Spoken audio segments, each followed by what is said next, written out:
उमेश जी प्रणाम। म्यूट है। प्रणाम जी। नमस्कार आप लोगों को। प्रणाम सर, सभी को प्रणाम। प्रणाम गुरु जी। प्रणाम गुरुजी। प्रणाम सर। प्रणाम गुरु जी। सर मैं प्रणाम, लैपटॉप प्रणाम। से ज्वाइन करने की कोशिश कर रही हूँ, वहाँ पे ज्वाइनिंग की राधे परमिशन राधे सर। प्रणाम राधे गुरुजी। राधे। राधे राधे सर। सर। मैं ज्वाइन करवा रहा हूँ। हाँ जी। हो गए सारे लोग इंटर? जी हाँ सर। जी सर, थैंक यू।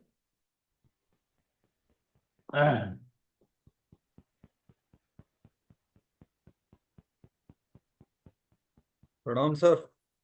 प्रणाम प्रणाम।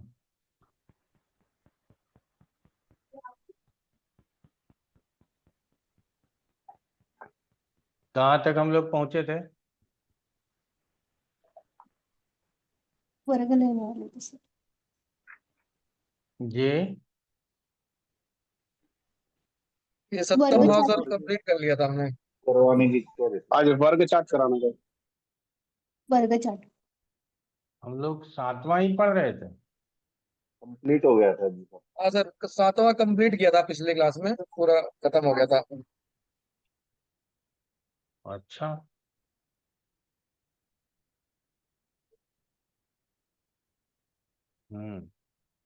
चलिए। सर आज आपने वर्क चार्ट्स कराने हैं। वर्ग चार्ट कराना है, जी जी जी। अच्छी बात। तो हम लोग कोई एक आध लोग बोल पाएंगे वर्गों के विषय में, आपकी क्या राय है, अगर किसी को थोड़ा बहुत नॉलेज हो तो। सर जिस तरह जैसे जन्म पत्रिका देखते हैं तो उसमें हम प्रॉमिस देखते हैं कि प्रॉमिस क्या है।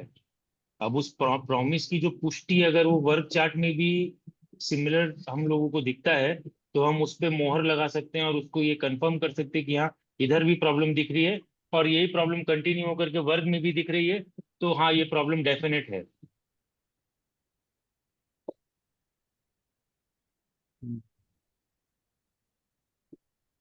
और कोई?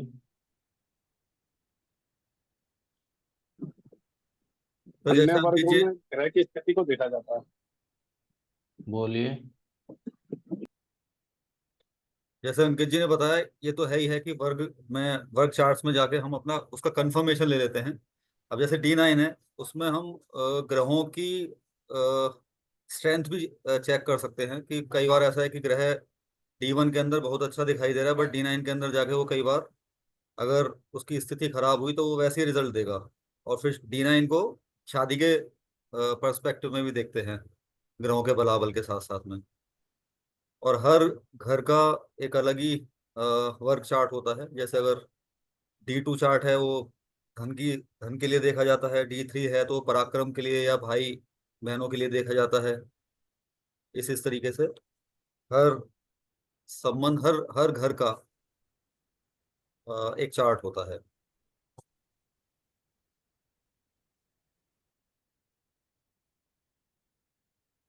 उज्ज्वला गायकवाड़ जी, आप क्या कहना चाह रहे हैं? सर D9 चार्ट का सूक्ष्म अध्ययन हम वर्ग चार्ट में करते हैं। ठीक। अंकित नारायण जी, आप क्या कहना चाहते हैं? मैं भी यही कह रहा था कि उसका सूक्ष्म अध्ययन होता है। D3 में जैसे उसका तीसरा हिस्सा, थर्ड हाउस को हम सूक्ष्म अध्ययन कर लेते हैं। D9 में 9वें हाउस का हम पूरा उसका 9 का पूरा वो कर लेते हैं। इस तरह से सूक्ष्म अध्ययन होता है 9वें अंश का, डिवाइडेड बाई 9 कर देते हैं। अच्छा है।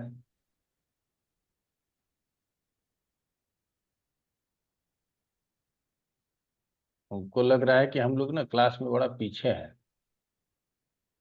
मतलब पढ़ने में नहीं, आगे बढ़ने में।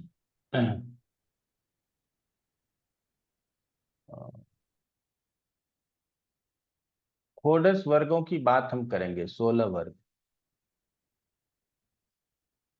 पहला होता है कि आप कहाँ तक समझना चाहते हैं। छठ वर्ग मतलब 6 वर्गों तक समझना चाहते हैं। सप्त वर्ग 7 वर्गों तक समझना चाहते हैं।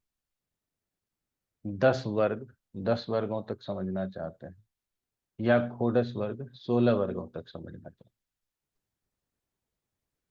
हैं। वर्ग 16 के भी ऊपर बताया गया है, लेकिन 16 में ही कई वर्ग ऐसे हैं जिसको कि हम यूज नहीं करते, हम व्यक्तिगत हम भी यूज नहीं करते।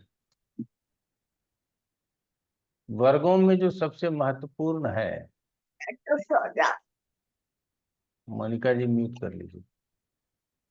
वर्गों में जो सबसे महत्वपूर्ण है वो D9 है। और यदि हम D9 को छोड़ देते हैं तो थोड़ा सा प्रभाव हमारे प्रिडिक्शन पर आता है, और D9 को ले लेते हैं तो पूर्ण प्रभाव हमारे प्रिडिक्शन पे रहता है। हम विषयों को समझ करके बोल सकते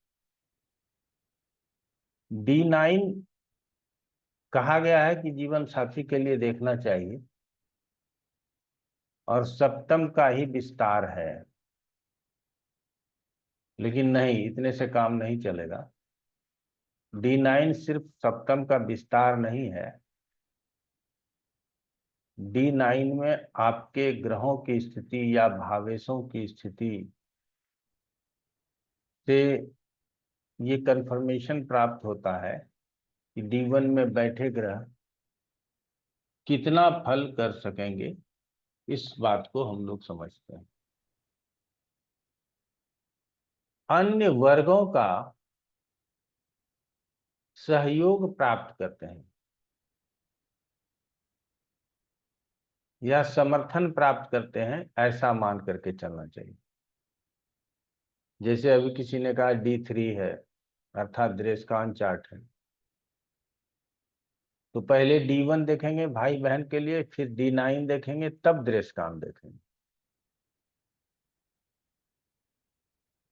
कर्म के लिए देखना है तो पहले D1 देखेंगे, फिर D9 देखेंगे, फिर D10 देखेंगे। संतान के लिए समझना है तो पहले D1 देखेंगे, फिर D9 देखेंगे, फिर D7 देखेंगे। तो D9 हर प्रश्नों के उत्तर के लिए हमको देखना, इसलिए D9 का महत्व अधिक है। इस बात को साधारण तरीके से मान लें और D9 के ऊपर अपना अभ्यास बढ़ाने की जरूरत है। तो धीरे धीरे अभ्यास बढ़ जाएगा, कोई दिक्कत नहीं है। तो आगे बढ़ते हुए हम लोगों को इस बात को समझना है कि वर्गों में उलझना नहीं है। आप जितना उलझना चाहते हो वो सब आप D1 चार्ट में उलझो,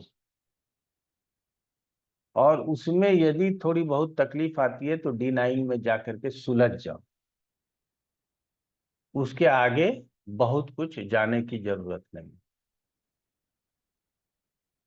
तो ये आप लोगों को समझना है और इसी को मान करके आगे चलना।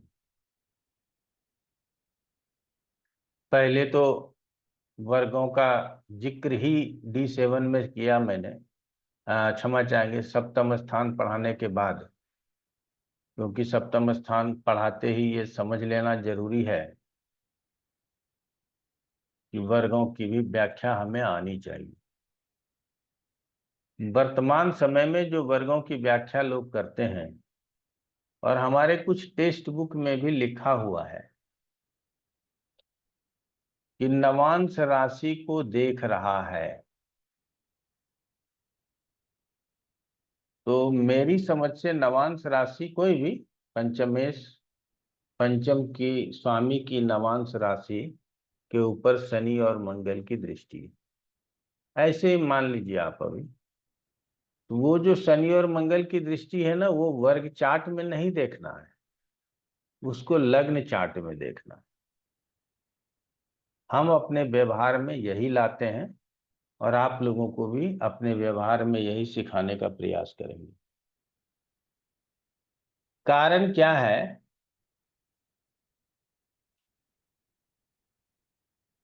कई लोग बोलते हैं नवांश पत्रिका से मांगलिक है, कई लोग बोलते हैं नवांश पत्रिका में ये वाला महापुरुष योग या राजयोग बना है। ये सब गलत है।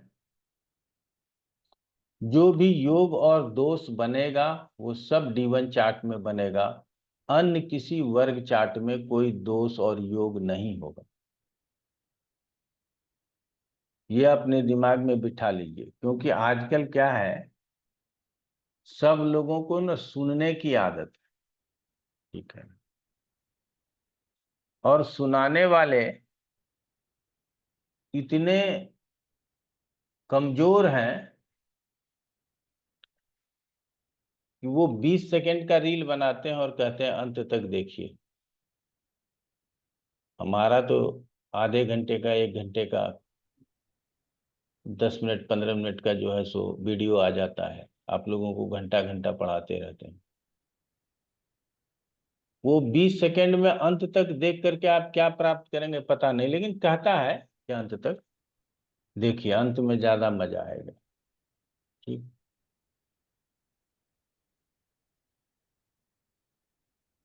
और रियल में लोगों के पास इतना कम समय हो गया कि माता पिता का आशीर्वाद भी यदि 1 सेकंड में मिल जाए तो अच्छा है।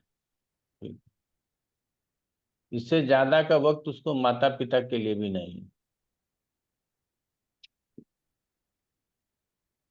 अब संवेदना कम हो रही है या संवेदना समाप्त हो रही है ये तो मुझे नहीं पता, लेकिन सोचने समझने का क्षमता लोगों का बहुत बदल गया है। ठीक है। और सोशल मीडिया का आना हमारे लिए वरदान है तो अभिशाप भी है। अभिशाप इसलिए कि लोग अपने फायदे के लिए कुछ भी बताते हैं और आप अपने फायदे के लिए कुछ भी सुन लेते हो। ठीक है ना। और सबसे ज्यादा जो प्रवचन है वो 3 विषयों पर है। एक हमारे आयुर्वेद के ऊपर है, सब डॉक्टर बने बैठे हैं। ये इतना सा डालिए, ये इतना सा डालिए, इसको खाली पेट पी लीजिए इतना, तो ये बीमारी दूर, ये आंखों की रोशनी भी ठीक कर लेते हैं। मतलब जो लाइलाज है उसको भी बता देते हैं कि आप सेवन कीजिएगा तो इससे इलाज प्राप्त होगा। पहले तो आयुर्वेदाचार्य भरे पड़े हैं, दूसरे नंबर पे ज्योतिषाचार्य। ये 5 काम कर लो तो जिंदगी बदल जाएगा। अगर आपके पत्रिका में चंद्रमा 6ठे स्थान में है तो ये 5 काम कर लो। अब जिसके जिसके 6ठे में वो बेचारा लगा हुआ है उसके पीछे।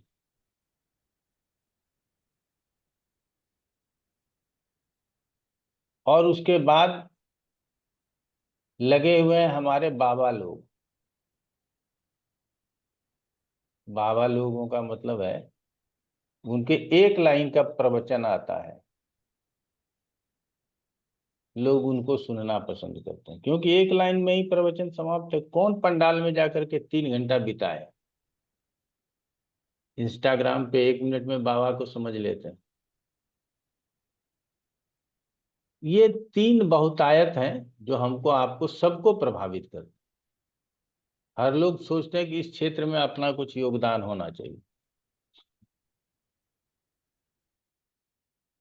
तो हम आप लोगों को बोलेंगे कि आप लोग ऐसे संवादों से बचिएगा।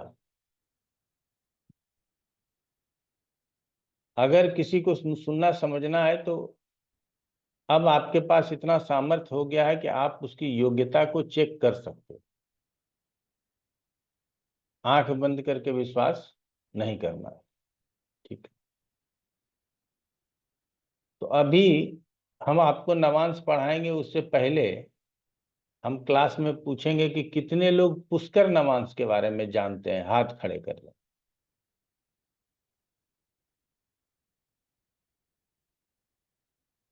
चलिए, हम धन्य हो गए कि सिर्फ अंकित नारायण जी को पता है, बाकी लोगों को नहीं पता है।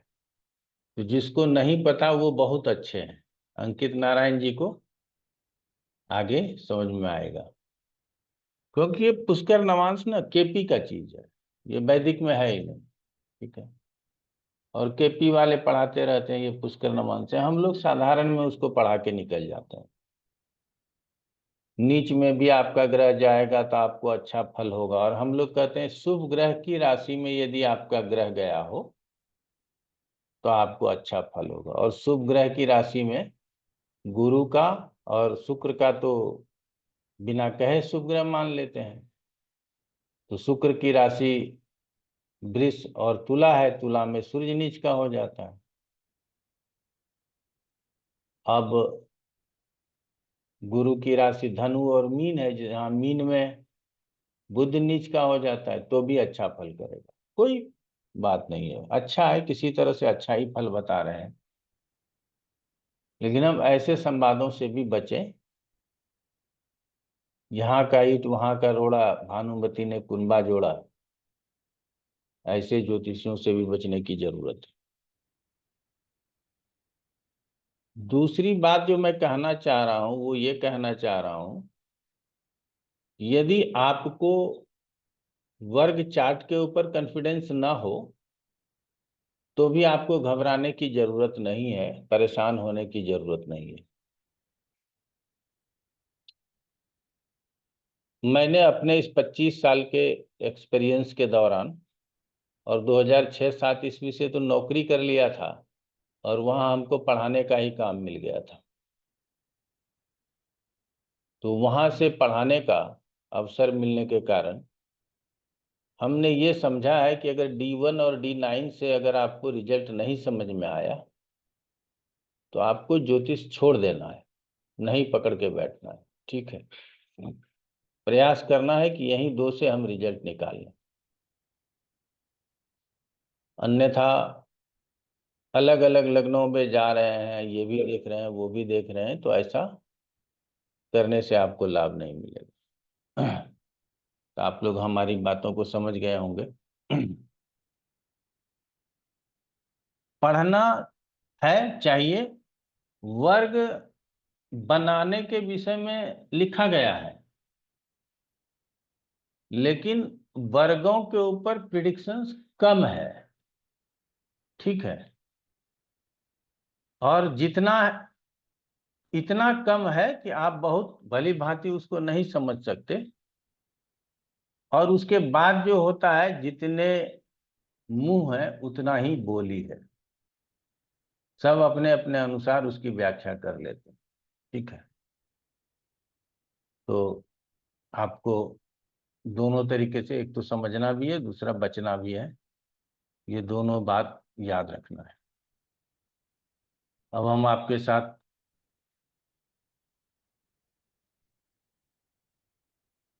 शेयर कर रहे हैं और इसके साथ जो है सो आपको बताएंगे।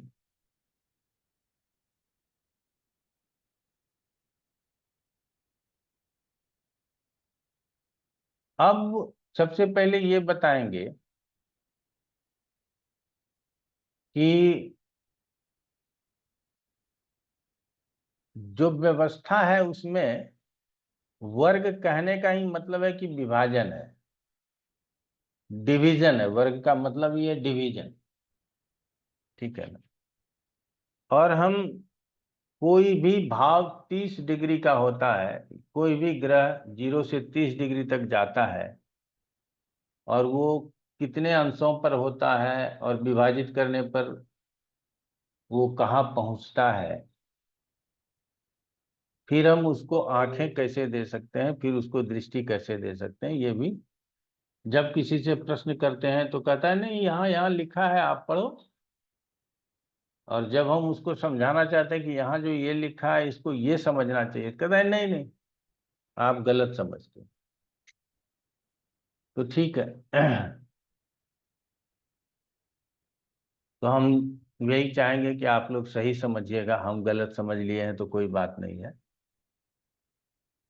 कहते हैं कि अलग अलग वर्गों को किसी न किसी विशेष विषयों का विस्तार या जन्म पत्रिका में दृष्ट होने वाले शुभाशुभ परिणामों का समर्थन करता है। वो परिणाम नहीं देता, वो फल का निर्माण नहीं करता। जो फल D1 तथा D9 के सहयोग से आपने समझा है उसका वो समर्थन कर देता है कि हाँ ऐसा होना चाहिए। पहला सूत्र यही है कि अधिक से अधिक वर्गों में किसी ग्रह का एक ही वर्ग में जाना या स्ववर्ग में जाना, अर्थात अपने ही राशि में जाना, जैसे मंगल मेष राशि में है, D9 में भी मेष राशि में है, D7 में भी मेष राशि में है, या D10 में वृश्चिक में चला गया, D12 में वृश्चिक में चला, तो अपने ही राशि में जा रहा है। या शुभ ग्रह के राशि में जाना, इसको अच्छा कहा गया है। अब शुभ ग्रह में गुरु और शुक्र आते हैं। शुभ ग्रह की राशि बोला जा रहा है, शुभ राशि अगर बोला जाता तो 2, 4, 6, 8, 10, 12 हम ले सकते थे। सौम्य राशि भी बोला जाता तो हम 2 4 6 8 10 12 ले सकते थे, लेकिन कहा जा रहा है शुभ ग्रह की राशि। और शुभ ग्रह कौन है? गुरु और शुक्र है। यदि आपके पत्रिका में बुध शुभ है तो आप उसको भी शुभ मान करके चलते हैं, मिथुन और कन्या को। और चंद्रमा शुभ है तो कर्क को भी आप शुभ ग्रह की राशि मान करके चल सकते हैं। तो ये आपके विवेक के ऊपर जाता है, लेकिन यदि गुरु और शुक्र के राशि में गया है तो निर्विवाद रूप से वो शुभ ग्रह की राशि में गया है। इसको किसी भी रूप से इसको मानने में कोई परेशानी नहीं होनी चाहिए। अब आ जाते हैं कि वर्गों की संख्या 16 से अधिक बताई गई है, लेकिन 16 वर्गों का ही विशेष महत्व है। अलग अलग ज्योतिष अपने अध्ययन अध्यापन में इन वर्गों को लेते हैं। तो अलग अलग ज्योतिष लेते हैं, तो आप लेते हैं कि नहीं गुरुजी? तो हम भी लेते हैं। तो 6 वर्गों के समूह को षटवर्ग कहते हैं, 7 वर्गों के समूह को सप्तवर्ग कहते हैं, 10 वर्गों के समूह को 10 वर्ग कहते हैं, और 16 वर्गों के समूह को षोडश वर्ग कहते हैं। और आप अपना अभ्यास षटवर्ग तक सीमित रखना चाहते हैं, सप्तवर्ग तक सीमित रखना चाहते हैं तो भी चलेगा, 10 वर्ग तक सीमित रखना चाहते हैं तो भी चलेगा, और षोडश वर्ग भी यदि जानना चाहते हैं तो कोई अतिशयोक्ति नहीं, आप वहां तक इस बात को समझ सकते हैं, कोई प्रॉब्लम नहीं। षट वर्गों के अंतर्गत आने वाला जो वर्ग है, किससे क्या देखते हैं, ये सबसे अंत में होगा। D1 जिसको जन्म पत्रिका कहते हैं, होरा D2, दृष्टांत D3, नवांश D9, द्वादशांश D12 और तृतीयांश D30। ये काफी है। जीवन के सभी पहलुओं का विचार हम जन्म पत्रिका से कर लेते हैं। धन संपत्ति का विचार हम होरा से कर लेंगे। भाई बहन अपने सामर्थ्य पराक्रम का विचार हम दृष्टांत से कर लेंगे। नवांश से जन्म पत्रिका के भावेशों तथा ग्रहों के बल का विचार के साथ साथ जीवन साथी का विचार कर लेंगे। द्वादशांश से हम अपने माता पिता का विचार कर लेंगे, और तृतीयांश से हम अरिष्ट का विचार कर लेंगे कि जीवन में क्या घटना दुर्घटना होने वाला है। तो हमारा जीवन और हमारे जीवन से ऊपर जिसने हमको जन्म दिया वहां तक का तो ये पता बता देता है षटवर्ग। तो यही बहुत महत्व रखता है। ठीक है, अब षटवर्ग के लिए आप लोगों को समझना है कि अगर 6 वर्गों में से आधा करेंगे तो 3 वर्ग होगा। तो 4 वर्ग में यदि आपके D1 के ग्रह 4 वर्गों में यदि अपने राशि में हो, वर्गोत्तम स्थिति में हो, वर्गोत्तम भी बताएंगे आप लोगों को, पुरुषोत्तम हो वो भी बताएंगे आप लोगों को, या शुभ ग्रह की राशि में हो, तो वो ग्रह अपने पूर्ण परिणाम को देने वाला होता है। ठीक है, तो 3 को जब हम लोग देखते हैं D1, D9 और संबंधित वर्ग चार्ट, चाहे वो D3 हो दृष्टांत भाई बहन के लिए, D12 हो द्वादशांश माता पिता के लिए, तो इस 3 में ही राशियों में कौन सा ग्रह कहाँ है इससे बहुत कुछ पता चल जाता है। अगर आपके अंदर सामर्थ्य है तो षट वर्गों से ही काम चला ले। लेकिन एक वर्तमान समय में आप लोगों से समय लेते हैं। बेल किसने बजाया जबकि किसी के आने का समय नहीं है, देखता हूँ।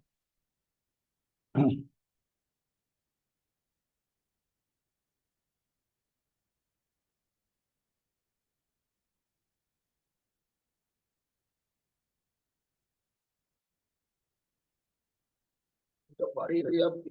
नहीं, कोई गाड़ी नहीं। देवनार नहीं है भाई हमारे यहाँ कुछ।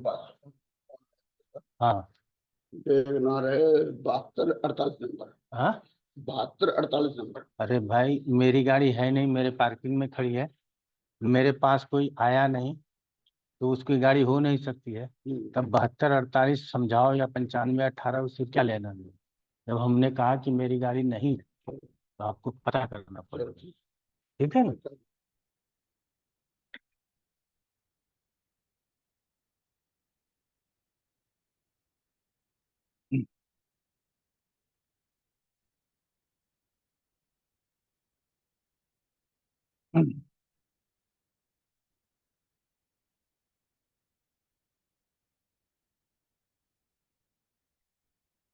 तो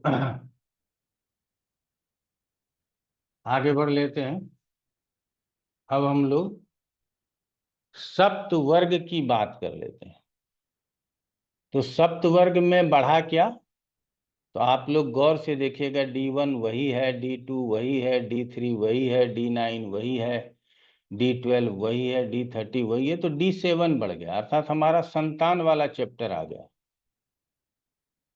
तो हमारे लिए सप्त वर्ग भी पर्याप्त हो जाता है कि हम इसी से अपना काम चला लें। क्योंकि अब संतान के विषय में भी हमको जानकारी मिल ही गई, ठीक है ना, तो इसीलिए हमको अब परेशानी नहीं है। तो आगे बढ़ते हैं। सप्तवर्ग के बाद 10 वर्ग होता है, ये जानकारी होना चाहिए। और यदि आप लोग वर्गों को बनाने के लिए सीखना चाहते हो, क्योंकि मैथमेटिक्स इसमें पढ़ाते नहीं है, तो आप लोग YouTube पे जा करके वर्ग चार्ट खोलिएगा, वहां पे वर्ग चार्ट का बहुत अच्छा वर्णन भी किया है हमने, वहां आपको समझ में आ जाएगा। अब यहाँ जो बढ़ा, तो यहाँ पर बढ़ गया हमारा 3 और बढ़ गया। उसमें कौन कौन सा बढ़ गया, दशांश बढ़ गया, षोडशांश बढ़ गया, D10 D16 और D60 ये बढ़ गया। तो 10 वर्ग भी पर्याप्त है हमारे समझने के लिए। हम तो षटवर्ग से भी काम चला लें, सप्तवर्ग से भी काम चला सकते हैं, 10 वर्ग से भी काम चला सकते हैं।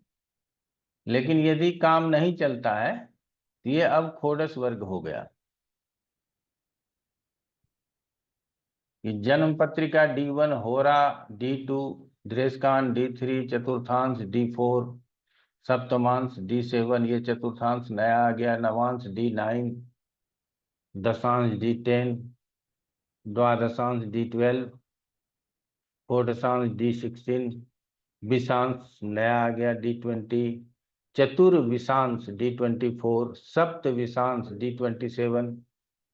D27 का विचार थोड़ा बहुत हमारे मेडिकल में होता है, बहुत ज्यादा नहीं कहेंगे। D30 पहले से ही जान रहे हैं, D40 खवेदांश, D45 अक्ष वेदांश और D60 षष्ठ्यांश।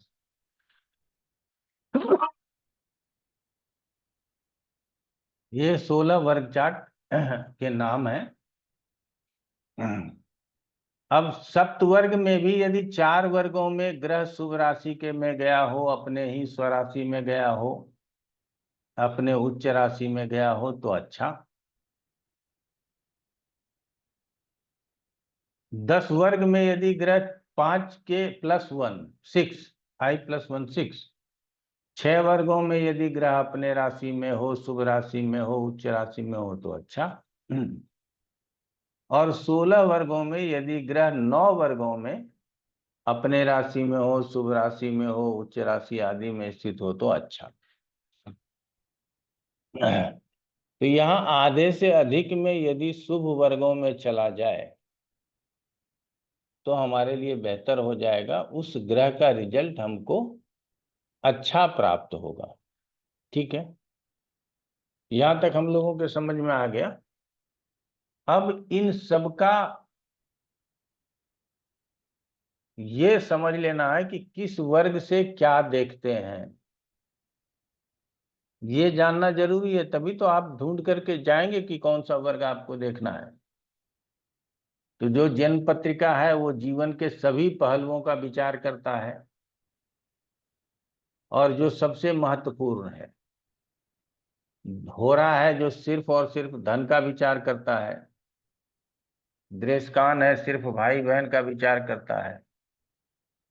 चतुर्थांश, जिसको पद्मांश तुर्यांश भी कहते हैं, वो चतुर्थ का विस्तार है, हमारे चल अचल संपत्ति को समझाता है। सप्तांश संतान के एवं हमारे संपन्नता को बताता है। नवांश भावेशों के बल एवं जीवन साथी के विषय में बताता है। तो ये जो भावेशों के बल है ना, ये हमारे लिए महत्वपूर्ण है। ठीक है ना, ये भावेशों के बल को बताता है, ये हमारे लिए महत्वपूर्ण है। इसीलिए D9 को हमेशा साथ में लेकर के चलना है। दशांश कर्म फल के साथ साथ हमारा मान सम्मान, सामाजिक प्रतिष्ठा आदि कैसा रहेगा, इसके विषय में बताता है। द्वादशांश हमको माता पिता के विषय में बताता है। षोडशांश मतलब D16 जिसको कहते हैं, वो हमको वाहन आदि के विषय में बताता है। विषांश आध्यात्मिकता, ईश्वर का आशीर्वाद, इसके विषय में बताता है। D24 चतुर्विशांश ज्ञान, विवेक एवं शिक्षा के विषय में बताता है। तब चतुर्विशांश से हम शिक्षा देखने के लिए जाएंगे, 24वां खंड होगा। 30 डिग्री को 24 भागों में बांट करके तब पता चलेगा चतुर्विशांश कहाँ गया। तो कितना जानकारी हमको मिल जाएगा। सप्तविशांश को 27 खंडों में बांटेंगे, त्रिशांश को 30 खंडों में बांटेंगे, तब अरिष्ट का पता चलेगा। खवेदांश 40 D40 शुभाशुभ विचार, तो इसको हम पहले ही, और यहाँ जो सप्तविशांश लिखा है वो उसमें शारीरिक और मानसिक बल जो है, ये हमारे बीमारी में काम आता है। कि बीमारी आपके शारीरिक बल और मानसिक बल के कमजोर पड़ने से ही आपको आप बीमार होते हो, बीमारियां आपको ग्रसित करती। शुभाशुभ विचार पत्रिका के लग्न और चंद्रमा से ही समझ में आ जाएगा। खवेदांश अर्थात D40 देखने की जरूरत नहीं। अक्ष वेदांश प्रकृति एवं चरित्र, ये भी लग्न और चंद्र से हमको समझ में आ जाएगा। और षष्ठ्यांश का भी मतलब शुभाशुभ विचार है। आधे अर्थात 0.30 मिनट पर ये बदल जाएगा। तो 1 सेकेंड 2 सेकेंड अगर आपके जन्म तारीख में अंतर होगा तो ये बदल जाएगा। इसीलिए हम त्रिशांश को मानते हैं।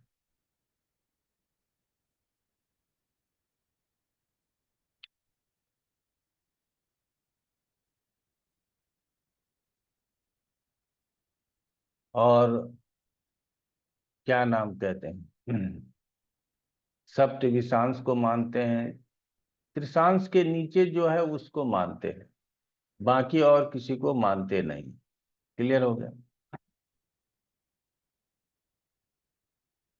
कई लोग अब ये केपी में बताते हैं लोग, या लाल किताब में बताते हैं। हमारे पास कई लोग आते हैं और जो सीधा कहते हैं कि सर मेरी आयु 36 वर्ष के बाद हो गई है, आप मेरा नवांश देख करके रिजल्ट बता दो ना। क्योंकि 36 वर्ष के बाद ना D1 चार्ट काम करना बंद कर देता है, नवांश काम करता है। अब ये पता नहीं कि इतना इसका प्रचार कैसे हो गया। अगर आप लोग भी जानते हैं तो ये गलत है।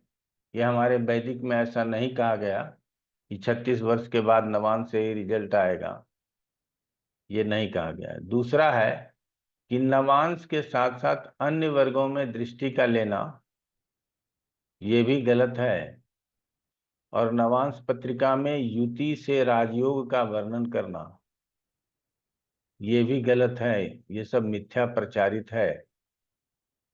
और लग्न पत्रिका में 9वें भाव में ग्रह था और नवांश पत्रिका में भी 9वें भाव में है, तो भावोत्तम बोल देते हैं लोग, ये भी गलत है। वर्गोत्तम का विचार किया जाता है, भावोत्तम का विचार नहीं किया जाता। और वर्गोत्तम का मतलब है कि जन्म पत्रिका में अगर मेष राशि में है और नवांश पत्रिका में भी मेषी राशि में है तो वर्गोत्तम है।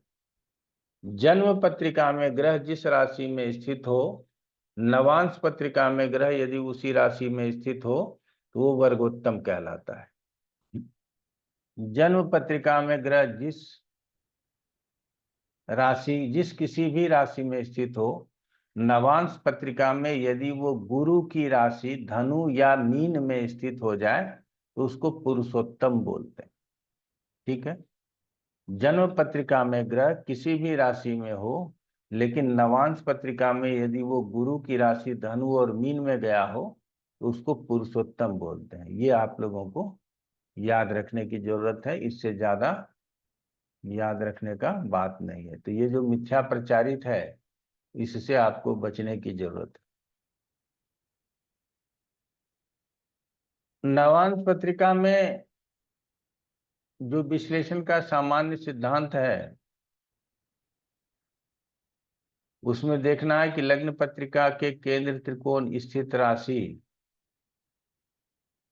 नवांश पत्रिका में कहाँ स्थित हुआ। लग्न पत्रिका के धन लाभ बल स्थान की राशि और लग्न पत्रिका के दुख स्थान की राशि। अब यहां सबसे पहले ये समझिएगा कि केंद्र त्रिकोण की राशि कहीं भी चली जाए, धन लाभ बल स्थान की राशि कहीं भी चली जाए, कोई बात नहीं है। लेकिन यदि लग्न पत्रिका के छठे स्थान में जो राशि है वो यदि नवांश पत्रिका के लग्न में है तो अच्छा नहीं है। बात को सिर्फ सुनिएगा। लग्न पत्रिका में 8वें स्थान में जो राशि है वो नवांश अर्थात D9 चार्ट में यदि लग्न में स्थित हो जाए तो अच्छा नहीं है। नवांश पत्रिका में जो द्वादश स्थान में राशि स्थित है वो राशि यदि D9 चार्ट के लग्न में स्थित हो जाए तो अच्छा नहीं। तो इसी तरह से लग्न पत्रिका के छठे, 8वें एवं 12वें भाव में स्थित राशि किसी भी वर्ग के लग्न में स्थित नहीं होना चाहिए। यह अच्छा संकेत नहीं होता है। अब आगे बुरा क्या होता है वो तो आगे बताएंगे। तो पहले हम लोगों ने समझ लिया कि लग्न पत्रिका के छठे, 8वें, 12वें के में स्थित राशि नवांश पत्रिका के लग्न में या अन्य वर्गों के लग्न में, अन्य वर्ग में, अन्य खोडस वर्ग, सप्तवर्ग, 10 वर्ग के लग्न में अगर स्थित है तो वो अच्छा नहीं है। ये हम लोगों को पहले समझना चाहिए। अगर D9 में छठे की राशि लग्न में है तो पत्नी के साथ लड़ाई झगड़े, लीगल प्रॉब्लम हो सकता है। 8वें की राशि लग्न में है तो पत्नी तलाक के लिए जा सकती है, पत्नी को चोट चपेट दुर्घटना हो सकता है। 12वें की राशि लग्न में है तो पत्नी का स्वास्थ्य खराब हो सकता है, पत्नी व्यर्थ में चिंता करेगी, हमको घर परिवार में परेशानी का अनुभव करना पड़ेगा। तो इस तरह से हम लोग उसकी विवेचना करते हैं जो बाद में करेंगे। उसी तरह से यदि D7 चार्ट है उसमें छठे स्थान की राशि है तो बिना डॉक्टर वैद्य के आपको संतान होने में परेशानी होगी। 8वें स्थान की राशि है तो कंसीव तो करती है, महिला गर्भ की रक्षा करने में परेशानी होगी। और 12वें स्थान में यदि राशि सप्तांश पत्रिका के लग्न में है तो बच्चे में समस्या रहेगी, वहां भी आपको डॉक्टर का सलाह लेना पड़ेगा, और बच्चा जो जन्म लेगा वो बच्चा भी व्यर्थ में चिंता फिक्र करने वाला होगा, बच्चे के डेवलपमेंट में भी परेशानी हो सकती है। तो इस तरह से अन्य वर्गों में जाकर के भी हम लोग इसको समझते हैं। अब नवांश में भावेशों या कारकों का भावानुसार समृद्धि हानि कैसे बताया जाए, कैसे समझा जाए, इसको समझने की जरूरत है। तो पहले राशि से पहले हम लोगों को ये ध्यान देना है कि ग्रह जो है किस भाव में गया हुआ है।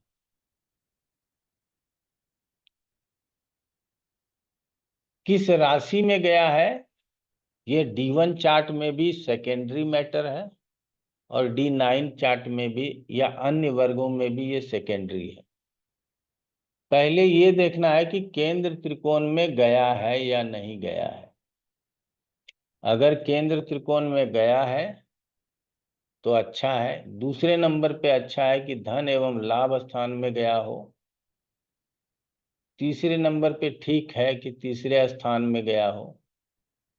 लेकिन यदि लग्न पत्रिका का भावेश या कारक, कारक का मतलब कोई भी ग्रह, नवांश या अन्य वर्गों के छठे, आठवें, 12वें भाव में गया हो तो वो अच्छा नहीं होगा, उसका रिजल्ट हमको अच्छा नहीं मिलेगा।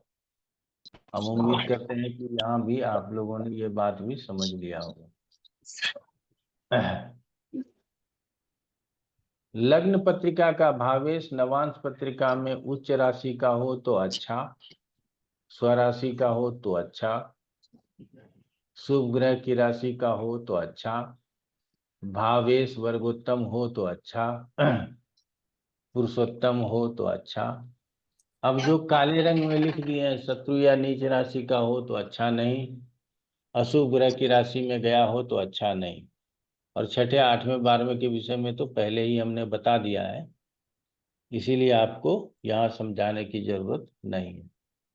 यहाँ तक आप लोगों ने समझ लिया होगा।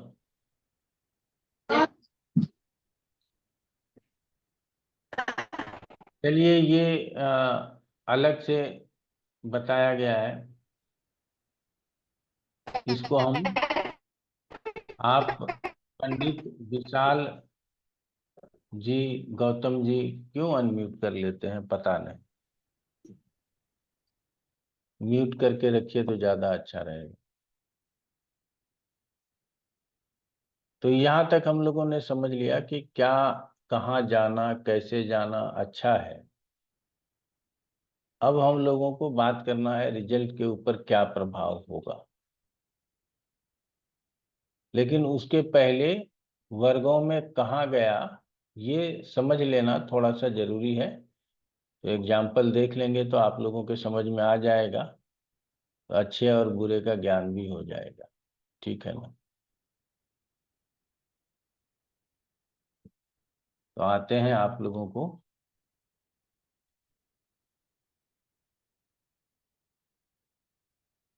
आप लोगों के सामने एक पत्रिका आ गया होगा। अब यहाँ लग्न मेष राशि का है और ये नवांश पत्रिका में लग्न तुला राशि का है। तो कौन से स्थान की राशि है? 7वें स्थान की राशि। तो अच्छा है, कोई प्रॉब्लम नहीं। यहाँ लग्नेश मंगल है, त्रिकोण में है, और यहाँ लग्नेश मंगल शुभ ग्रह गुरु की राशि है, और यहाँ मंगल स्वराशि में है, दूसरे स्थान में है, तो अच्छा है, कोई प्रॉब्लम नहीं। यहाँ शुक्र 8वें स्थान में है, पाप कर्तरी में है, सूर्य के साथ है, बहुत अच्छा नहीं है। लेकिन यहाँ शुक्र दूसरे स्थान में है, ठीक है, लेकिन किसके घर में है? वृश्चिक राशि में यहाँ भी है और वृश्चिक राशि में यहाँ भी है। तो ये शुक्र वर्गोत्तम हो गया। यही समझाने के लिए हम आपको ये लिए थे। तो अब ये अशुभ ग्रह की राशि में है, लेकिन वर्गोत्तम हो जाने के कारण हम इसको बुरा नहीं कहेंगे। तो यहाँ जो इतने पाप प्रभाव थे उसका फल यहाँ थोड़ा कमजोर दिखाई देता कि शुक्र वर्गोत्तम हो गया तो रिजल्ट थोड़ा बहुत अच्छा करेगा। यहाँ पे बुध अष्टम में है, पाप कर्तरी में है, और यहाँ बुध वृश्चिक राशि का गया हुआ है, ये भी वर्गोत्तम है, तो इसको भी हम लोग बुरा नहीं कहेंगे। यहाँ पे चंद्रमा 12वें स्थान में है, मीन राशि का है, तो मीन राशि का तो अच्छा है, लेकिन यहाँ पे चंद्रमा लग्न में आ गया, तो यहाँ 12वें में था तो बहुत बुरा था, यहाँ लग्न में आ गया तो ये चंद्रमा भी अच्छा हो गया और शुभ ग्रह की राशि में है, अर्थात एक तो केंद्र में भी लग्न में और उसमें भी तुला राशि में है, जिसकी वजह से चंद्रमा को भी अच्छा कहेंगे। यहाँ सूर्य अष्टम में है, पाप कर्तरी में है, और यहाँ सूर्य तुला राशि में है, शुभ ग्रह की राशि में है। अब इसको नीच का कहें या शुभ ग्रह की राशि का कहें, तो हम कहते हैं कि पहले पॉजिटिव ही मान करके चलना चाहिए, तो शुभ ग्रह की राशि का ही कहेंगे, उसमें है तो सूर्य ने भी प्रोग्रेस किया है।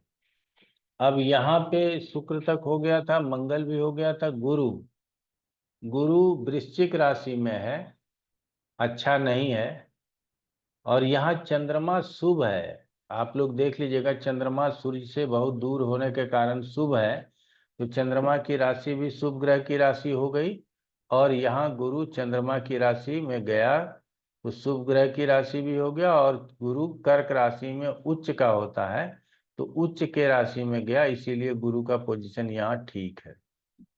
ठीक है ना। अब यहाँ शनि जो है उच्च का है, ये बहुत अच्छे स्थिति में है, लेकिन यहाँ ये मंगल की राशि का चला गया, यहाँ केंद्र में था, यहाँ सेकेंड हाउस में चला गया, तो शनि थोड़ा कमजोर जरूर हुआ। यही हम लोग इसमें पढ़ते हैं। अब क्या है, व्यक्तिगत बता देते हैं कि अंतर क्या है। अभी पहला अंतर आपको जीवन साथी के ऊपर बताते हैं कि यहाँ सप्तम स्थान को देखते हैं, सप्तम में शुक्र अष्टम में गया हुआ है, पाप कर्तरी में है, सूर्य के साथ है, तो सप्तम की स्थिति अच्छी नहीं है। सप्तम में उच्च का ग्रह बैठा है, अच्छा है, सप्तम का कारक शुक्र, फिर वो भी पाप कर्तरी में, कारक और स्वामी एक ही है, पाप कर्तरी में है, तो वो भी अच्छा नहीं कहेंगे। तो यहाँ पे हमको लगता था कि सप्तम से संबंधित, यहाँ राहु से दृष्टि भी है सप्तम स्थान, तो लगता था कि सप्तम से संबंधित परिणाम बहुत बुरे आएंगे क्या। हम आपको शनि के बारे में पहले ही बता दिए हैं कि शनि जितना मजबूत होकर के सप्तम में बैठेगा, जातक का मैरिटल लाइफ उतना ही अच्छा होगा। लेकिन शुक्र के पाप मध्य में हो जाने के कारण एक शंका थी, लेकिन यहाँ पे वर्गोत्तम हो गया, इसकी वजह से इसको पत्नी से कोई प्रॉब्लम नहीं है, और पत्नी पति के लिए सहायक है, लड़ाई झगड़े कम होते हैं। ठीक है, तो ये थोड़ा सा प्रोग्रेस हो गया, इसीलिए हम इस बात को अब सिर्फ यहाँ पाप कर्तरी में है ऐसा सोच करके बहुत खराब नहीं बोलेंगे। हमको कहना पड़ेगा कि लग्न पत्रिका में तो शुक्र की स्थिति बहुत अच्छी नहीं है, लेकिन नवांश पत्रिका में स्थिति अच्छी हो जाने के कारण पत्नी के साथ सामंजस्य ठीक ठाक ही होगा। बहुत अच्छा तो कह ही नहीं सकते, थोड़ा सा परिवर्तन लाएंगे, ठीक ठाक ही होगा, ऐसा हम बोल देंगे। क्लियर हो गया। तो हमारा कहना है कि हम लोग भावेशों के बल को देखेंगे। यहाँ 8वें में है, यहाँ केंद्र त्रिकोण लाभ धन स्थान में है तो अच्छा है, और यहाँ लग्न में है, केंद्र त्रिकोण में है, और यहाँ 6ठे 8वें 12वें में चला गया तो अच्छा नहीं है। तो ये सब बातें जो आपको बताए, हमको उम्मीद है कि आप लोगों ने समझा होगा। एक दूसरा उदाहरण ले लेते हैं। अब यहाँ क्या है कि यहाँ लग्न सिंह राशि का है और यहाँ लग्न वृष राशि का है, तो वृष राशि 10वें की राशि है, छठे 8वें 12वें की राशि नहीं है। तो 10वें की राशि है तो ठीक है, पत्नी भी काम करने वाली हो सकती है, पत्नी का कार्य क्षेत्र पर बहुत अच्छा प्रभाव हो सकता है, या स्वयं हम बहुत कर्मठ हो सकते हैं। अब यहाँ फिर सूर्य से ले लेते हैं, तो सूर्य यहाँ उच्च का तो हुआ, यहाँ धनु राशि में गुरु की राशि में था, अच्छा था, केंद्र में त्रिकोण में था, अच्छा था। यहाँ उच्च का तो हुआ, लेकिन कहाँ चला गया, 12वें में चला गया, इसीलिए अच्छा नहीं है। बुध को ले लेते हैं, बुध यहाँ वृश्चिक राशि का है और यहाँ तुला राशि का है, तो यहाँ केंद्र में था और यहाँ अष्टम में गया, तो तुला राशि का होकर के भी बहुत अच्छा नहीं हुआ, क्योंकि ये छठे में चला गया, क्षमा चाहेंगे। शुक्र यहाँ केंद्र में है और वृश्चिक राशि का है, और यहाँ ये सिंह राशि का केंद्र में है, तो कोई खास अंतर नहीं आया। लग्न पत्रिका में भी अशुभ ग्रह की राशि का था और नवांश पत्रिका में भी अशुभ ग्रह की राशि का है। लग्न पत्रिका में भी केंद्र स्थान में था, नवांश पत्रिका में भी केंद्र स्थान में है, तो बहुत अंतर नहीं आया। मंगल यहाँ पत्रिका में तुला राशि का था, तीसरे स्थान में था, ठीक है, शुभ ग्रह की राशि का है। यहाँ भी बुध शुभ ग्रह हो गया है शुक्र के साथ होने के कारण, तो यहाँ मंगल बुध की राशि में गया तो शुभ ग्रह की ही राशि में गया, इसीलिए दूसरे स्थान में गया है, छठे 8वें 12वें में नहीं है, इसीलिए ठीक है।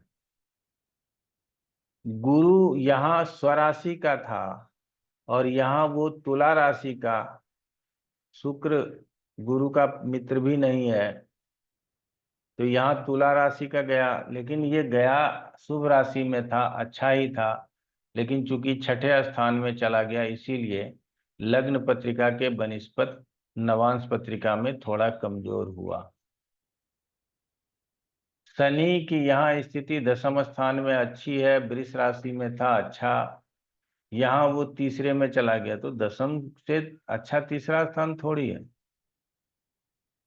तो इसीलिए, और वो भी कर्क राशि का चला गया, यहाँ मित्र की राशि का था, वहां शनि चंद्रमा को शत्रु मानता है, वो शत्रु के राशि का है, लेकिन हम यहाँ चंद्रमा को शुभ मानते हैं, तो उसका स्थान शुभ हो गया, इसीलिए शुभ ग्रह की राशि में गया है, ऐसा हम मान सकते हैं, ठीक है। लेकिन तीसरे स्थान में गया तो 10वें से अच्छा तीसरा नहीं होता, इसीलिए शनि भी थोड़ा सा कमजोर ही कहेंगे।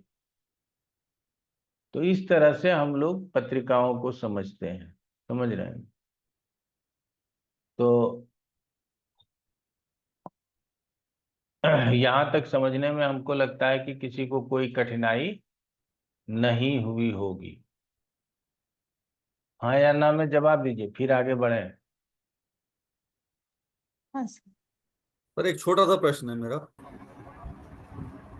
D9 में सर पाप कर्तरी देखेंगे क्या? क्योंकि जो आपने दूसरा चार्ट दिखाया था उसमें मंगल सेकंड हाउस में आके बट पाप कर्तरी में है, तो वो देखा जाएगा क्या D9 में?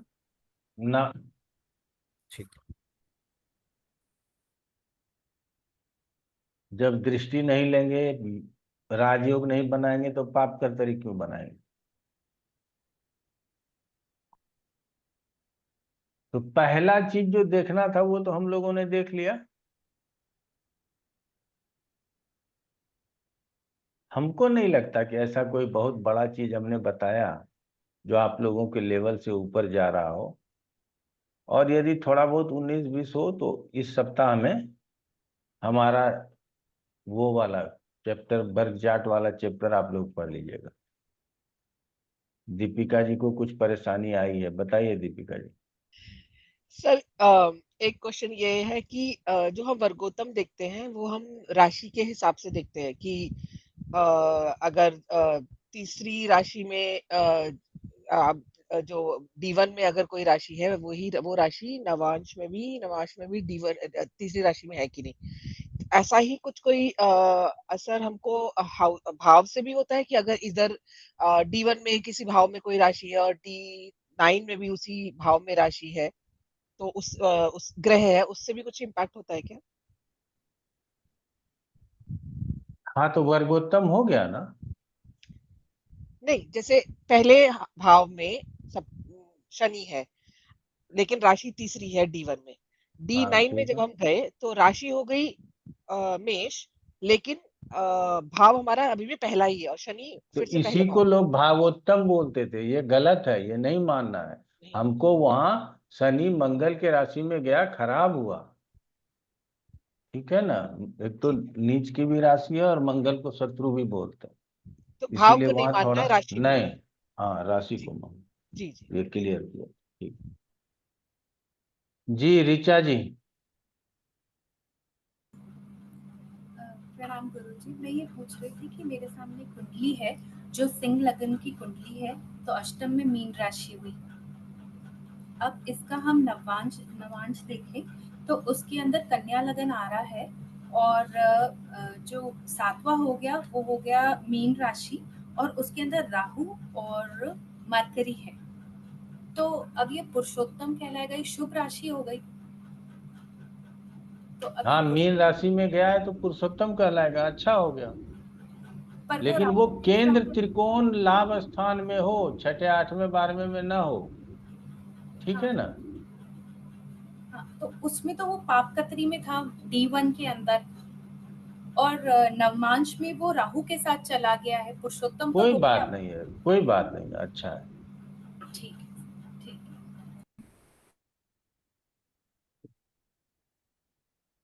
हम लोग D1 में पढ़ते हैं भाव भावेश कारक।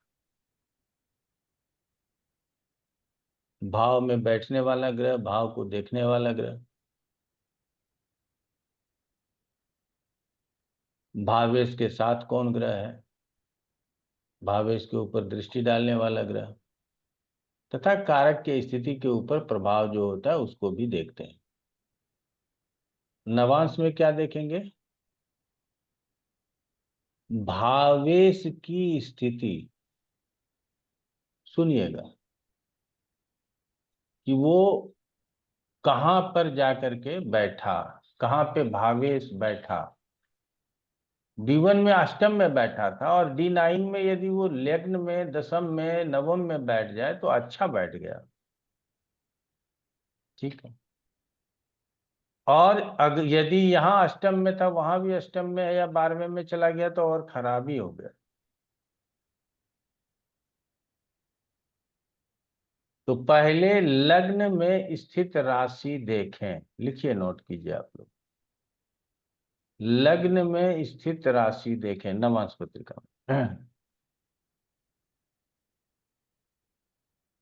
6, 8, 12 लग्न पत्रिका के 6, 8, 12 की राशि नवांश पत्रिका के लग्न में ना हो।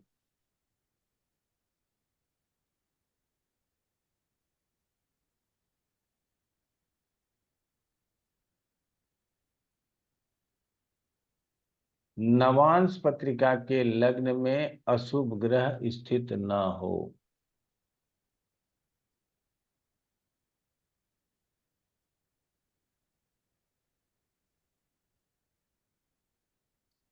नवांश पत्रिका के सप्तम में अशुभ ग्रह ना हो।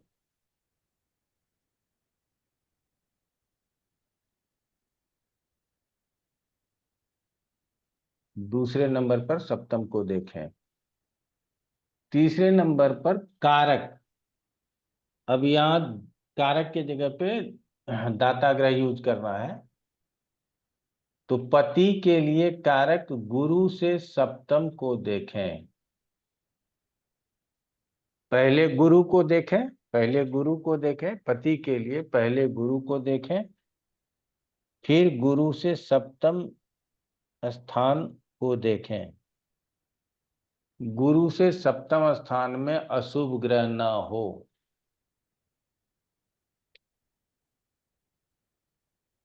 और गुरु से सप्तम स्थान में कोई ग्रह ना हो, तो उस सप्तमेश की स्थिति को देखें। कि वो जो सप्तमेश है वो कहाँ गया है, केंद्र त्रिकोण में है कहाँ, D9 चार्ट में ही, या छठे, आठवें, 12वें में चला गया, उसका प्रभाव आ जाएगा। क्लियर हो गया। अब आ जाइए लग्न पत्रिका के लग्नेश नवांश पत्रिका में कहाँ स्थित है।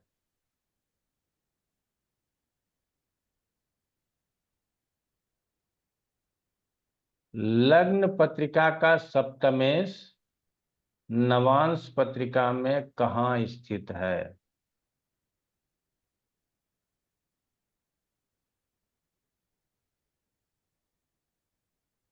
जीवन साथी के लिए कारक ग्रह नवांश पत्रिका में कहाँ स्थित है।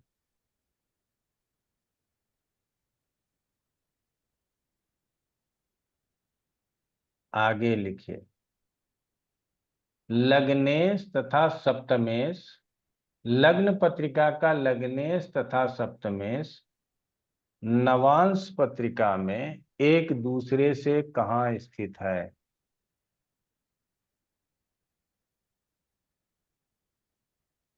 लग्न पत्रिका का लग्नेश और सप्तम के कारक सर शुक्र एक बार सर, ऑब्लिक, सर पहले वाला छूट गया सर, थोड़ा स्पीड कम है सर लिखने में।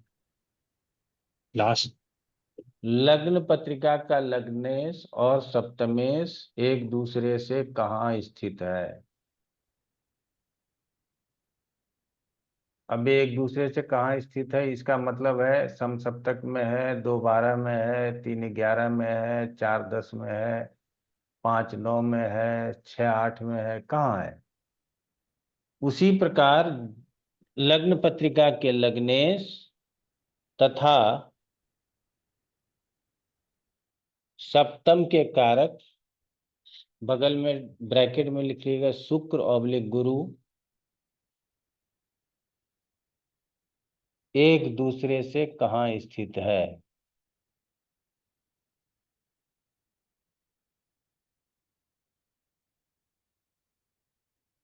इतना देख लेंगे तो जीवन साथी के विषय में पूरा आइडिया हो जाएगा। ठीक है। अब इतना देखना है, अब इसमें दृष्टि भी लगाओ, कर्तरी भी लगाओ, राजयोग भी बनाओ, मांगलिक भी बताओ। कितना जो है सो कष्टकर हो जाएगा। आप समझ रहे हैं ना। तो जीवन साथी के लिए इतना ही काफी है। आप, हमको उम्मीद है कि हमारे क्लास में जितने भी लोग हैं सबके जीवन साथी होंगे। ठीक है ना। हमारा भी है भाई। ठीक है। हमको छोड़ मत दीजिएगा, हम भी क्लास में ही हैं। तो सबको ये अपना अपना D1 और नवांश देखिएगा और अपने अपने जीवन साथी के विषय में सोचिएगा। ठीक है ना। कि जो पत्रिका कह रहा है वैसे ही है या गुरुजी गलत बता दिए हैं। ठीक है ना। तो ये अभ्यास भी हो जाएगा और आप अपने जीवन साथी से ज्यादा तो किसी और को नहीं जान सकते। तो जो है सो हम सब यदि कर लेंगे एक बार अभ्यास तो ये अच्छा हो जाएगा। तो जीवन साथी को समझना सरल हो जाएगा। और आज के डेट में जो यक्ष प्रश्न है ना वो यही है, शादी के विषय में कोई नहीं पूछता। सब पूछता है रिलेशनशिप कैसा रहेगा। अरे शादी कैसा रहेगा ये पूछ लो ना सीधा भाई। ठीक है ना। शादी के बाद भी पूछते हैं रिलेशनशिप कैसा रहेगा। ठीक है। और अंग्रेजी का शब्द है रिलेशनशिप का मतलब आपसी संबंध है। और हम लोग शादी का मतलब कहते हैं कि ये 7 जन्मों का बंधन है, ठीक है। और कोई भी एक जन्म निभाना नहीं चाहता, 7 जन्म की तो बात छोड़ ही दीजिए। इस ये जन्म हो गया, अगले जन्म में तुम मत आना, ठीक है ना। या 7वां जन्म होगा, यही मान करके चलना है। अब संतान के लिए यदि D9 देखा जाए तो क्या देखा जाए?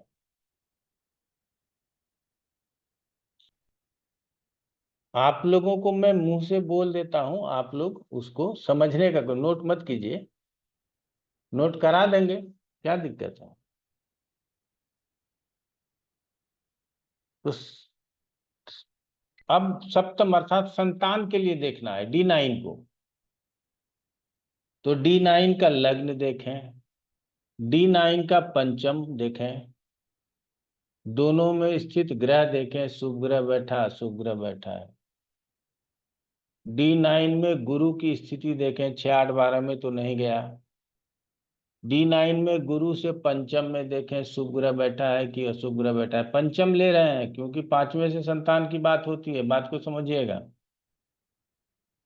D9 में गुरु से पंचम में यदि शुभ अशुभ कोई ग्रह नहीं है तो उसका पंचमेश कहाँ गया है? D9 में 6, 8, 12 में है या केंद्र त्रिकोण में है, ये समझना है। इतना समझने के बाद D1 का लग्नेश और पंचमेश की सेपरेट स्थिति देखें। सेपरेट स्थिति का मतलब है पहले देख लो कि एक लगन में बैठा, दूसरा कहाँ बैठा। फिर दोनों का एक दूसरे से स्थिति देखें। एक लगन में है, दूसरा पंचम में है, तो 5, 9 वाला संबंध हो गया। एक लगन में है, दूसरा छठे में है, तो छठाष्टक वाला संबंध हो गया। एक 5वें में है, दूसरा तीसरे में है, तो 3, 11 वाला संबंध हो गया। एक चौथे में, दूसरा 5वें में है, तो 2, 12 वाला संबंध हो गया। तो ये जांचना जरूरी है। तो लग्न पत्रिका का लग्नेश और पंचमेश का स्थिति एक दूसरे से नवांश पत्रिका में कहाँ है, और लग्न पत्रिका का लग्नेश और गुरु, ये दोनों भी गुरु कारक है ना, संतान के लिए दाता ग्रह है, एक दूसरे से कहाँ स्थित है, ये आपको जांचना जरूरी है। अगर ये आप नहीं जांचते हैं तो आप गलती करते हैं। तो इतना देख लेंगे, तब जाएंगे D9 में, क्षमा चाहेंगे D7 में। D7 में जाकर के क्या देखेंगे, इतना ही बात देखना है। D7 में लग्न में, D7 के लग्न में, D7 के लग्न में जन्म पत्रिका के 6ठे, 8वें, 12वें का राशि ना हो। D7 के लग्न में अशुभ ग्रह स्थित ना हो। D7 के लग्न में यदि कोई ग्रह स्थित नहीं है तो उसका लग्नेश कहाँ गया है, D7 में ही चेक करना है। D7 के पंचम में स्थित राशि तथा वहां स्थित ग्रह देखें, ग्रह अशुभ ना हो। D7 में गुरु की स्थिति देखें, गुरु कहाँ स्थित है। D7 में गुरु से पंचम देखें, वहां अगर अशुभ ग्रह की राशि है तो संतान में परेशानी होगी। D7 में गुरु से पंचम में यदि ग्रह की कोई ग्रह बैठा ना हो, न शुभ ग्रह बैठा हो, न अशुभ ग्रह बैठा हो, तो D7 में गुरु से पंचमेश की स्थिति को देखें। D7 में लग्न पत्रिका के लग्नेश और पंचमेश का एक दूसरे से स्थिति देखें। पहले अलग अलग दोनों की स्थिति देख लें, फिर एक दूसरे से कहाँ बैठा है ये देख लें। D7 में लग्नेश, लग्न पत्रिका का लग्नेश और गुरु एक दूसरे से कहाँ स्थित है ये देखें। और इतना देख लीजिएगा तो आप समझ लीजिए कि आप पूरा देख लिए, आपको इससे ज्यादा देखने की जरूरत नहीं। अब इसके बाद यदि आप सोचेंगे कि हम दृष्टि भी लगाएंगे, युति भी लगाएंगे, कर्तरी भी लगाएंगे, मांगलिक भी बनाएंगे और यहाँ चंद्रमा को जो है सो मूल राशि में भी भेजेंगे, मूल नक्षत्र में भी, कुछ करने की जरूरत नहीं है। जितना बताया इतना देखना और समझना आ जाएगा तो समझ लीजिए कि आपका काम हो गया। और यदि इतना देखना समझना नहीं आया तो आपके काम में दिक्कत है। क्लियर हो गया? ठीक। अब शालिनी का क्या प्रश्न है? आज हमारा संवाद यहाँ खत्म हो गया। अब अगले क्लास में थोड़ा वर्ग चार्ट पढ़ा लेंगे, फिर आगे बढ़ लेंगे। ठीक है, थोड़ा सा पढ़ाना और बाकी रह गया, वो भी पढ़ा लेंगे। हाँ शालिनी बताओ। सर राधे राधे। सर मेरा एक प्रश्न था कि आपने जैसे पुरुषोत्तम वो बताया है, तो जुपिटर अपने ही राशि में हो तो भी उसे पुरुषोत्तम वाला ही बोलेंगे? बोल दो ना, क्या दिक्कत है? अच्छा, ये भी ठीक है सर। देखो और अपने लोगों की बड़ाई करने पर वो भी खुश होते हैं। अपने पति को बोलो कि आज तो आप विष्णु जी के जैसा लगते हैं, तो वो सोचेगा अरे बाप रे, आज तो हमारा जो है सो प्रमोशन हो गया। ठीक है, तो पुरुषोत्तम तो है ही, लेकिन स्वराशि का जाना ही काफी है। ज्यादा लोग हाथ ना उठाएं। सर जबरदस्ती प्रश्न करने का प्रयत्न न करें। सर शालिनी ने कल 11 साढ़े 11 बजे या 5 बजे के आसपास फोन करना तो एक बार ऑफिस, और अनीता को बोलना कि सर बोले थे बात करने के लिए। ठीक है ना? 11 11:30 बजे हाँ, 11 साढ़े 11 के बाद। मॉर्निंग में सर? 12 बजे, हाँ 11 बजे तो हम लाइव आ जाते हैं। ठीक है तो सर। उसके बाद करना, या शाम को अगर भूल गई तो शाम को जो है सो 4:30 5 बजे कर लेना। ठीक ठीक है है ना? सर। ओके। जी अंकित नारायण जी बताइए। सर जैसे D7 में लग्न की जो राशि थी वही D1 की जो लग्न में राशि थी वही आ गई है, लग्नेश भी वहीं बैठा है। जैसे 2 पॉइंट अच्छे हो गए, लेकिन 2 पॉइंट जैसे पंचमेश जो है वो 6 8 का रेशो बना रहा है, और कारक गुरु भी जो है वो 6 8 बना रहा है, तो 2 पॉइंट नेगेटिव हो गए। तो इसको किस तरह से समझना है सर, 2 पॉजिटिव 2 नेगेटिव को? पत्रिका में कुछ निगेटिव दिखाई देता होगा। D1 में भी जब देखने के लिए हाँ जाएंगे हाँ। तो कुछ निगेटिव दिखाई देता होगा, तो उसी को D7 समर्थन कर रहा है। ठीक है ना? अच्छा, मतलब मिली जुली सरकार रहेगी, कुछ अच्छा भी है कुछ बुरा भी है। हाँ वही हमने कहा कि पत्रिका में D1 में भी कुछ न कुछ प्रॉब्लम होगा। मंगल शनि सूर्य की दृष्टि हो, षष्ठे हम्म। सष्टम में, छठे पंचमे छठे 8वें 12वें में गया, कुछ न कुछ प्रॉब्लम होगा। वही अच्छा प्रॉब्लम D7 में थोड़ा सा दिखाई देगा। इसका मतलब है कि संतान में परेशानी अगर वहां थी तो यहाँ भी है। ठीक है ना? इतना ही अच्छा, समर्थन मतलब जो लेना है। तो जो जातक है उसकी जो संतान होने वाली है या हो चुकी है, या 1 नंबर की संतान की 2 नंबर की संतान, ये कैसे समझ में आएगा सर? वो सब पंचम पढ़ेंगे तब समझ, अभी नहीं। अच्छा अच्छा, वर्ग ठीक चार्ट है से सर। एक और सवाल था मेरा, इससे और थोड़ा अलग बता था। देते हैं, गिनती थोड़ा मेरा कमजोर है। ठीक है ना? जी। मोदी जी का गिनती ठीक था ना कि 15 लाख रुपए देंगे, अब सब मांग रहा है। हमारा गिनती कमजोर है, तो हम ऐसा हाँ नहीं बोलेंगे कि किसी को 2 होगा कि 3 होगा। क्यों? हाँ। सरकार बोल देता है कि 1 2 2 1 2 हो। अब हम्म। सरकार को कौन रोकने जाए? एक ही शादी लीगल हो गया, बाकी सब शादी इलीगल हो गया। और हिंदू के लिए ये लागू है, मुसलमान के लिए नहीं है। 3 शादी चाहे करो, 4 शादी करो, सब लीगल है। उसका कानून है भाई, एक ही जगह पे 2 कानून है। अब जी। बताओ कि जो मुसलमान कर रहा है वो सही है, हिंदू के 3 शादी कर लिया तो गलत हो गया, जेल डाल दो उसको। तो सरकार जहां बीच में इंटरफेयर ना करे तब तो मैं अपना ज्योतिष खूब चलाऊं। लेकिन बीच में सरकार इंटरफेयर कर देती है तो बड़ा जी। मुश्किल हो जाता है। ठीक है ना? तो फिर भी समझने का प्रयास करेंगे। हितेश गौर जी। जी सर, एक चीज पूछना चाह रहा था मैं, हाँ कि बोलिए ना। जैसे गुरु को सोने के साथ में एसोसिएट किया जाता है, कि सोना और गुरु, और जैसे गुरुवार के दिन में अगर कोई सोना अभी जैसे 90,000 रुपये हो गया है, कोई बेच देता है और पैसा ले लेता है बैंक में डाल देता है, और 80,000 सोना हो जाएगा तब परचेज कर लूंगा सोचता है, तो क्या वो अपने गुरु को कमजोर कर रहा है क्या? कौन बोलता है ये सब बात? ऐसे ही सर सुने हैं तो पूछ रहे हैं, क्लियर करना चाह रहा था, मन में कुछ इसीलिए सवाल तो था। कहते हैं, पहले हमने क्या कहा कि ये सुनना बंद कीजिए। हाँ, अगर अब ये जो बंद सुन नहीं करेंगे, अब जो हम्म, बंद नहीं करेंगे ना, ये हाँ, वाला बात आप हाल फिलहाल में सुने होंगे। अब नहीं ये नहीं नहीं। चीज अगर बंद नहीं हम्म, करेंगे हम्म, तो लोग आपको, समझ लीजिए कि बड़ा प्रॉब्लम है। देखो, एक सामान्य सी बात बोलते हैं लोग, जिस कमरे में हम्म, सोते हैं उस कमरे के गेट के पीछे जो है सो कपड़ा मत टांगिए। तो कहाँ अपने सिर पे रख के सोए?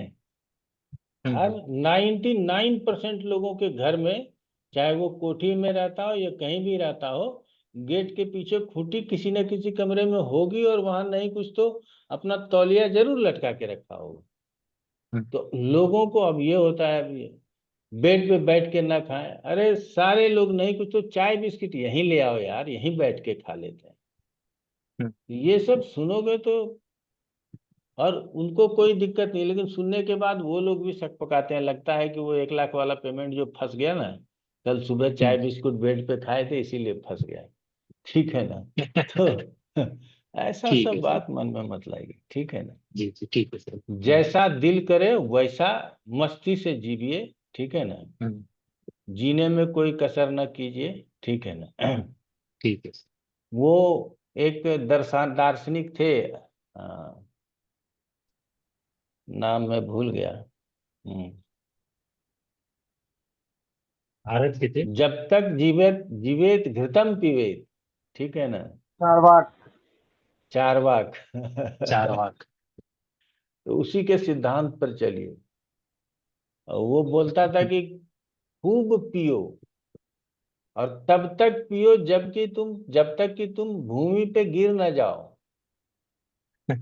और अगर भूमि पे गिर गए और उठने का हिम्मत हो गया तो फिर उठ के पी लो, ठीक है ना?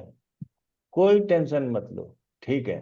जी मैं ये ठीक नहीं है सर। कहता हूं हम्म, कि आप लोग इसके चार वाक को मानना प्रारंभ हाँ कर हाँ। दीजिए, लेकिन जी मेरा ये कहना है कि जीवन को जीने के लिए ना संशय में मत डालिए, ठीक है ना? हम्म, हम्म, संशय में मत डालिए कि आज जो ब्राह्मण संध्या करता है ना, वो यही प्रार्थना करता है कि सुबह से दोपहर तक जितना गलती किए उसका क्षमादान दे दो।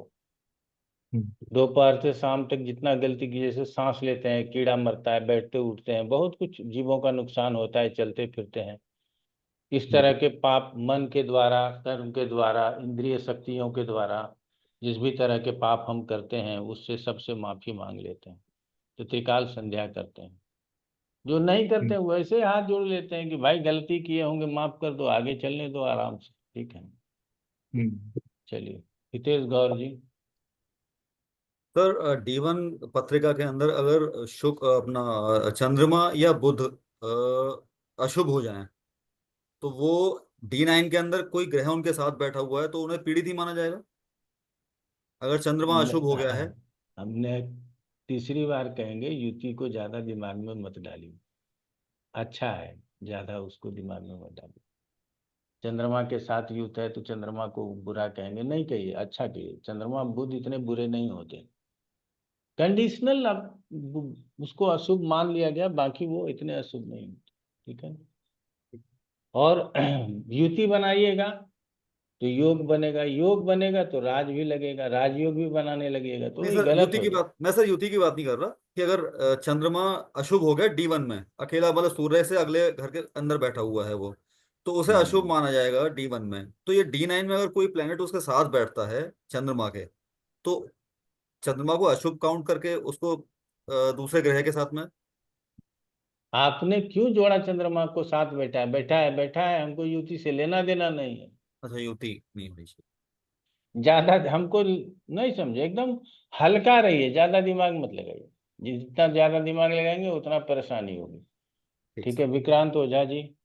गुरुजी प्रणाम। प्रणाम गुरुजी प्रणाम। मेरा सवाल ना थोड़ा सा मतलब पुराने क्लास से रिलेटेड ही है। तो मेरे हम्म। पास ना एक पत्रिका आया, तो उनका सूर्य दूसरे भाव में था, और जन्म का समय 4:30 बजे सुबह का आ रहा था, और दिन शनिवार है। ठीक है, मतलब जो मैंने 2-3 ऐप में चेक किया, दिन शनिवार है। ठीक है, लेकिन उन्होंने किसी और से दिखाया तो बोले कि नहीं, इसको दिन हम लोग इतवार कंसीडर करेंगे, क्योंकि सूर्योदय के नियर बाई का समय है, तो इसको हम लोग इतवार लेके चलेंगे। अब वो इतवार लिए तो उनका गण बदल गया। ठीक है, वो राक्षस गण के हो गए। ठीक है, अच्छा, तो वो मैं ऐसा बताता होता हूँ। है क्या? देखिए, दिन जो है ना, वो जी सूर्योदय से सूर्योदय तक एक ही रहता है। जी वो 12 बजे रात में नहीं बदलता है, ठीक है ना। जी जी तो ये जो सूर्योदय के पूर्व 4:30 बजे का जन्म है, तो शनिचर छोड़ के इतवार मानेंगे तो पंडिते बुधगुप्त, हाँ जी समझ या गए। जी जी तो यहाँ या पे अगर आज रात में आपको डेट बदल जाएगा, जी जो अच्छा ज्ञानी पंडित है वो वार नहीं बदलेगा।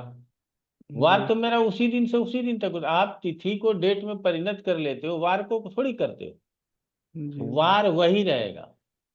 3 बजे भोर में जन्म होगा तो, लेकिन आजकल लिख दिया जाता है कि आपका 3 बजे, जैसे आज 3 बजे मान लीजिए किसी का जन्म होगा, हम्म तो लोग बुधवार नहीं लिखेगा, बृहस्पतिवार लिख देगा, लेकिन जो रियल है उसको बुधवार लिखना चाहिए, ठीक है ना। जी जी तो यही सब होते रहता है, हम्म। ये सब। नहीं, तो मतलब मेरा एक रिश्तेदार का ही था, वो मम्मी के थ्रू आया और फिर मम्मी को फोन करके बोल रहा है कि लगा तो बबुआ ठीक से पढ़ ले नहीं। हाँ, मतलब तो यार। कहाँ पढ़ रहल बानी अभी तो। बहुत बहुत चैप्टर बाकी है बा। हाँ, ठीक है। अंकित नारायण जी बताएं। सर कोई जैसे पूर्ण योगकारी ग्रह है, जैसे तुला लग्न में शनि हो गया, और वो उच्च का होकर के लग्न में बैठा हुआ है, और वो उस नवांश में नीच का होके छठे में अगर आ जाए, तो वो एकदम ही ऑपोजिट हो गया यहाँ से वहां पे। तो उसको किस तरह समझना चाहिए सर? अपोजिट नहीं होता है, ठीक है ना। हम्म, एकदम अपोजिट हो गया तो हम समझ गए, लेकिन वो कमजोर हो गया, वो उतना फल नहीं कर पाएगा जितना उसको करना चाहिए, ठीक है ना। ओ, यही बात। जी, अब आप, एक आईएएस था और उसका पोस्टिंग जो है महाराष्ट्र में, मुंबई में था, ठीक है ना। अब उसको आप सोलापुर भेज दिए, हम्म, तो कितना प्रभाव आया, उतना ही प्रभाव आएगा यहाँ पर, ठीक है ना। हम्म। तो इससे ज्यादा नहीं समझने का जरूरत है, ठीक है। षड बल में लेकिन स्ट्रांग हो तो, फिर अच्छा रिजल्ट करेगा, कोई दिक्कत नहीं। चाहे वो नवांश में छठे में चला गया और ये नीच में चला गया। दोनों अलग चीज है, दोनों अलग चीज है। वहां बल को देखते हैं और यहाँ प्रभाव को देखते हैं, समझ गए ना। बलवान ग्रह पीड़ित है या हाँ, बलवान ग्रह पीड़ित नहीं है, तो इसके ऊपर एक दिन चर्चा कर लेंगे। आप ठीक है। नोट कीजिए इस प्रश्न को, कि बलवान ग्रह पीड़ित है और बलवान ग्रह पीड़ित नहीं है, इसी दिन चर्चा करेंगे। चाहे ओके यहाँ सर। करें या लाइव क्लास में करें, हम अपने जी। किसी भी दिन चर्चा कर लेंगे। ये बड़ा लोगों को मन में होता है, अब बहुत बलवान है, अष्टम में है, शनि मंगल के साथ है, नवांश पत्रिका में छठे में चला गया, तो क्या कर लेगा वो बलवान, समझ गए ना। राहुल गांधी कम हम्म, बलवान है, देखते हैं हम्म, अमेरिका चाइना सबके साथ चला जाता है, लेकिन अभी उसको हम्म, मोदी जी और अमित शाह पकड़ के दबा दिया है, तो क्या हम्म, कर पाएगा वो। तो इसीलिए जो बलवान है वो हम्म, पीड़ित कितना है ये देखना सबसे ज्यादा जरूरी है। हम्म, चलिए, बहुत अच्छा। आज ठीक है। इतना ही, बहुत बहुत धन्यवाद आप लोगों का। आगे बढ़ो।